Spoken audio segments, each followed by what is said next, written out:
کس نے کہا مولا کوئی ایسا کام ہے کہ میں کروں اور مرنے کے بعد وہ پھر بھی لکھتا رہے، یعنی انلمیٹڈ میرے اعمال بڑھتے رہیں۔ امام نے کہا ایک کام، امام فرماتے ہیں چند کام اگر کوئی مومن کرے، اگر مر بھی جائے گا اس کے نام اعمال میں نیکیاں لکھتی جائیں گی۔ فرمایا وہ کون سا عمل ہے؟ امام فرماتے کوئی مسجد بنا کے جا، اگر تو مر بھی جائے گا جب تک یہ مسجد باقی ہے، نمازی نماز پڑھتے رہیں گے، ثواب خدا تجھے دیتا رہے گا۔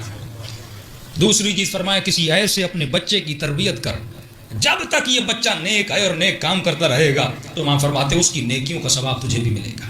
تیسرا کام، اپنی زندگی میں کوئی اچھی سی کتاب لکھ کے جا یا چھپوا کے جا، جب تک دنیا میں کتاب رہے گی لوگ پڑھتے رہیں گے تجھے ثواب ملتا رہے گا۔ اب تصور کرو علی نے ایک نہج البلاغہ لکھی، آج تک دنیا بھائی لوگ چھوڑ کے کیا گئے ہیں؟ مجھے تو حیرت ہوتی ہے، یزید کیا چھوڑ کے گیا سوائے لعنت کے؟ وہ کون سا اس نے کام کے جسے ثواب ملے؟ نسل پہ ثواب ہے، آبا و اجداد پہ کوئی فخر کیا جاتا ہے؟ تو بتا تو نے کیا کیا؟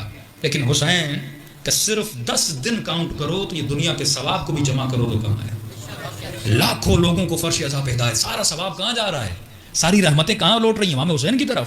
اس فرش پہ لوگ نمازی بنتے ہیں، جوان دیندار بنتے ہیں، خواتین آتی ہیں حجاب کرتی ہیں، ان کی روحیں بیدار ہوتی ہیں، نفسوں کو مارتی ہیں۔ یہ سب کچھ کہاں سے مل رہا ہے؟ یہ رزق کہاں سے مل رہا ہے؟ فرش عذاب سے۔ کس کی وجہ سے؟ حسین کی وجہ سے۔ اب کتنا بے شعور انسان ہے جو یزید کے پیچھے بھائی وہ تمہیں دے کر کیا گیا؟